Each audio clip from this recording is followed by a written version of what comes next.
YouTube channel. I wanted to share another revision video with you guys because I know that you've seemed to like my revision videos. I did get asked to do a more subject specific one. So yeah, I'm just gonna do my thing and then get on with this video and show you guys how I revised for my GCSE English. And like, if you're watching and you live in a different country, I'm not going to jump to America, let's say Germany, or if you're living in Hong Kong, or if you're living in America and you're watching this channel video. If you're watching this video and you don't do GCSEs but you are doing some sort of qualification and putting it short, if you're taking an exam in English, I hope this video is helpful to you guys. So I thought sitting down and making this sort of video for GCSE, or whether it be like any other English exam that you're revising for, it would be so helpful. Like if I'd have watched some of these tips that I'm about to share, I would have really appreciated it. And these are just, hence why I'm making the video, because I want these skills to be transferable to you guys and I want you guys to like take, you know, just take some of this. As of today, it is the 20th of April and I thought, what better time to make a GCSE English revision video. And I know that some of you guys who may not have started revising, I'm not going to worry you guys, but what I am going to tell you is that you should count up the days that you do have left and start splitting it up according to what revision you have left or what revision you need to start, if you get me, and kind of like rearrange your time according to the amount and levels of revision, the amount of revision that you have, and yeah, and dedicate it to the set number of days you have left. Because if you do that, then you will make the most of the time you've got left without worrying, and psychologically you'll feel a whole lot better.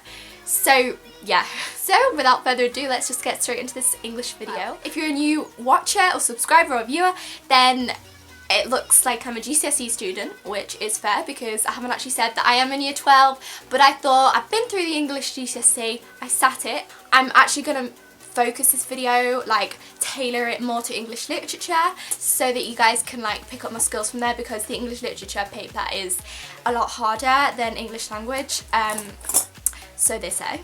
But it is, honestly, it is. But it's not, doesn't necessarily mean that it's a hard thing to do. I'm gonna go. I'm gonna carry on before I just like, so right here I have one of my English literature folders for one of my set texts. So for one of my set texts I've got, well, I had an inspector calls to study, and I, at the start, hated this, and by the end of it I loved it because I made it my own, and I actually ended up getting an A star in this essay, and in the questions, I can't even remember what the exam was about, but I will do now because I've not looked at this folder in a year, because I am a year 12 student, in case you're a new viewer and you thought I was in GCSE, hence why I'm making this video, because I've just told you my grade. So yeah, I studied an inspector calls and I really enjoyed it for the last part, and I'm going to show you guys what my contents page looks like. So I bought myself a ring binder, so if you haven't done that then I suggest doing it. I actually only sat down and organised all my notes and bought myself a ring binder and like did my contents page last Easter, so like it was fairly late. I could have done it before, but I still got the grade that I wanted, what my predicted grade was. My folder's just falling apart now. So yeah, what you're going to want to do for English literature, so I'm just going to focus on one set text because there's no point doing this for like two other texts. So I had an introduction, and then I have section 1, discussion of acts, and so I have like analysis of acts 1, 2 and 3, because this was a show, this was a play. Section 2, I have my characters, another character profile for like the next 4 or 5 acts, yeah, character profiles. I have sections, the rest of the sections, context and themes, the writer's techniques, and then finally for my last section I have exam advice. And I think writer's technique is really important to get your head around, because you've taken control of like the writer's mind, and that's so important. It's all coming back to me now, yeah? Okay, I can tell I'm one of those people that like to ponder on a lot about the past. Okay, so I'm going to show you guys one of my mind maps. So yeah, this is one of the mind maps that I made for the inspector. Personally, I work well with colour, so I use different colours to sort of like draw out the important points, what are quotes, which ones are quotes, I'll get onto that later. So yeah, this is one of the mind maps that I drew, and I found that like for English literature, writing mind maps, seriously, it does most of the work for you because it's there on the page. You don't have to worry about, like, one of the things before I even thought about writing mind maps for my English literature GCSE, I thought, how the heck, like in class we got given endless A4 sheets of different quotes about the characters, what goes on, the context, themes of the story, and I was like, how the heck am I supposed to remember this? Like A4 pages of this, it's like almost a list of the things you need to know, but like the things were really lengthy, and if you get me, like you've given out handouts of just writing. I mean, I don't want a handout of writing. I want to see colour, I want to see it split up, quote there, mind maps, honestly, like they're your answer for when you're given something like this in class and you're like, how do I revise from that? It's just a list of information. So you want to convert this list basically into, it doesn't have to be a mind map if you don't work with them, but if you're still a person who doesn't work with mind maps or just can't stand listy, lengthy, sentence mad A4 pages of what you need to know, then somehow you can use post-it notes. Post-it notes are wonderful for just jotting down the key quotes, like be concise. I'm going to show you guys one of the books that I used. In fact, was this the only book that I used? This was the only book that I used. I only used one book because like I'm that person who has to sort of attach themselves to a book as if I'm personifying that book to some weird, I'm just gonna stop there. Basically, I am someone who attaches myself to one revision source and kind of just goes along from there, and like I had the odd like booklet. So for last year, and when I was studying and in spectacles, I had this wonderful, I'm not going to show you the bottom bit because it's got my old teacher's name on. My lovely English teacher, I had two of them. One of them left for maternity leave, then the other one, I had a new one, and she was honestly such a lovely lady. Yeah, she really helped me get the grades that I wanted. So yeah, I had like a booklet full of background info. Honestly, it's like 300 pages, not really, but it's about 300, and it basically had context, background, and if you aren't able to access this information, like say if you're not given things like this, which I doubt, but say if you come from a school and they aren't giving you this information, you can find this information on the internet. Like I studied heroes for one of my other texts and of Mice and Men, but I'm showing you guys in the spectacles because it was the closest folder I had near me. Then go online and type in like context, or even if you type in the passage, then because I don't want my battery to die again, and the weather before it turns on me like a badass. Yeah. So let's just get rolling on with the rest of this video. Okay, so before I go on to my mind maps, I want to show you guys that flashcards are very helpful, and they were helpful for me because I think these were more last minute. These flashcards were actually very last minute. I mean, I literally did them the weekend before the week of my English literature in spectacles exam. Don't advise, but you know, I had to prioritise at that stage, and I did get the A star that I really wanted, but just I think that was more through the sheer amount of revision and studying of exam technique of how to go about the essay writing that I did in Easter. So I can't film this video without mentioning Mr. Bruff. Oh my gosh, what was the other one? Hecate Maths. Mr. Bruff, and oh my gosh, I'm so sorry, but the other one I've forgotten. But Mr. Bruff, you are a godsend, I'm telling you, for YouTube, for everyone sitting GCSEs, everyone sitting English exams. Your videos, honestly, the best. So thank you, personally, thank you from me. Honestly, watching YouTube videos for English revision helps so much, especially if you are an audio learner like I am. So I made these flashcards, and they are a bit, you can tell that I was a bit stressed while writing them. I don't know, maybe they're neat to you. But so I had one for like character, Mr. Burling. I literally, see, this shows how much I've changed. Like, if I was to study like this now, I know it's English, but like, I didn't even know that was a quote until I actually read it up close, and I saw a little quotation mark, a little speech mark.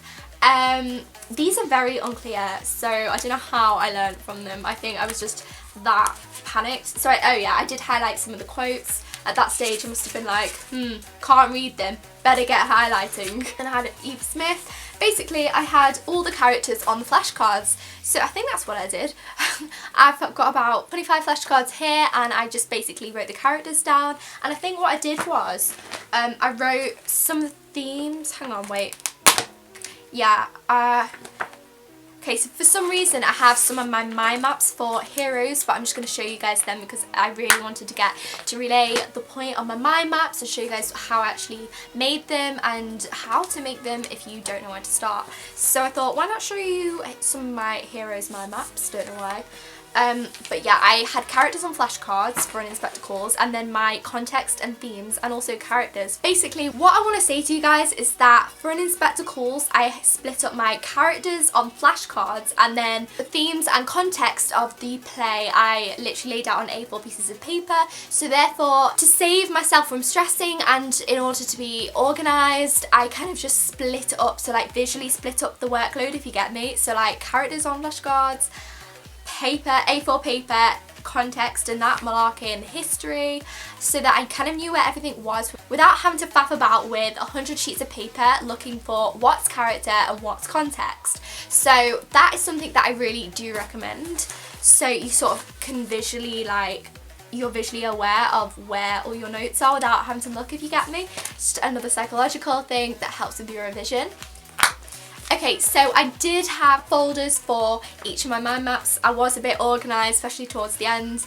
And I did kind of just, if you're wondering what do you do with this folder, it's going to keep falling out. Not that you would be watching this video to learn English, but like if you're watching it for a bit of organisation, transferable skills from me, then what I did was I hole punched this, and then it could just fit into there. Got my context page, got my mind maps, ready to go. English exam. So in order to save yourself from having a mind map which looks like word sick and is also visually disturbing, that's not sick by the way, that is coffee stains, revision, etc. if you drink coffee. And then take the initiative, like have the initiative to write yourself a separate mind map for, like, as you can see this is the same character, but what I did was separate some of the points. So like I had a whole A4 sheet dedicated to just her characteristics, so I knew what was on the sheet without having to be like, where's this? Where's the history? Where's her storyline? Where's the quote? Do you get me? Okay, so this is where it gets a bit spicy with the colours. Wow, I do remember this now. I had a positives and negatives. I know you're not interested in the context. Well, if you're studying this text, then maybe you are. So what I did was also have a different coloured piece of paper, and I, like, Larry LaSalle, is he a totally bad character? How far do you agree with the statement? I think this is where I was getting, like, really deep into my revision. I was kind of like digging the essay style, sort of practice themes, questions, I'm just throwing words at you now, because I don't do English anymore, so I'm kind of, yeah. So what I did here was like literally plan an essay question, but I didn't do it as if I was going to write the essay. I made it dramatic. Like if I was going to write an essay, I want to throw everything onto an A4 piece of paper that I can learn. So if I were to get this question in the exam, I can't remember the question I got, so if you're wondering about asking me that, then I'm sorry, I can't remember. And also, like, you'll notice with me, a lot of the psychological elements really help me, like, to de-stress and kind of feel better about myself. So when I got in the exam, I was like, hang on, they're asking me a question. I know this sounds generic now, but like, when you get to your exams, you'll kind of understand me. When I was in the exam, I was like, yep, an essay question, 3 or 4 different essay questions, pick one. And then I thought, I've done this so many times, like throughout my sheer amount of practice, that what is there to be worried about? Like this piece of paper kind of just like threw everything that I needed onto paper. So yeah, if you want to basically revise essay questions and how you go about them, and also like be aware that you would not necessarily have the same essay question, you need to adapt it, slightly change some of the words or mix the character up, it could be a different character. Yeah, I could go on. So, and then I had some of the mind maps. I think this is back to an spectacles, and it is. I had one for Mr. Burling, and it was 2 sizes, and then one for Gerald Croft. So, and that really helped because I think what I did was I was sitting right here and I had my MacBook on my lap and I was literally watching Mr. Bruff and trying to make notes, and was making notes whilst watching his videos on the A/A-star ideas. And not gonna lie, I managed to learn these like really well, like, because at this point, you can kind of tell, I don't know if you can already, but at this point of my revision, I was just so absorbed and involved in my text that I found it easier to learn because the points were actually really interesting. Like, for example, you wouldn't think that the 7 deadly sins or Christian messages have anything to do with an inspector calls. But you know, this guy had some really incredible funky points, and I took advantage of that, and I obviously used the points in my exam, kind of adapted them. I didn't want to just steal them because obviously examiners, they have, as the years go by, they have more and more exposure to what is out there, and they want to mark you based on what is original. The examiner didn't actually see, like, obviously they don't come across these ideas, usually it's just like A, B, C, and I went out there and I went X, Y, Z with my ideas because, like, as well as watching these ideas, I kind of sort of adapted them to my own style so that I wasn't directly taking them from Mr. Bruff's videos. Kind of adapt them to make them your own, but also use his ideas. Don't just steal them though, because it looks kind of obvious that you've done that, or if you don't understand something but you think it looks good, understand it. Otherwise, don't write it down because the examiner will see right through you and will see what you've done. So you just need to be confident, really. Okay, so I really do hope you enjoyed this video, and please let me know if you want to see any more revision videos from me because the exams are coming up soon, and I'm going to end this because it's literally, I have seconds left on my camera. If you do want to see those types of videos, then let me know in the comment section down below. And if you are a new viewer, if you're watching this, then hit that subscribe button down below to be notified of other videos like this, because I just want to make videos that people like, enjoy, and also can actually like learn something from, because I think there's no point just sitting down making a video and like you guys don't learn anything, if you get me, because it's a bit illogical. I'll see you guys next time, and I really did hope you enjoyed this, as well as my Latin one that you can check out if you do Latin.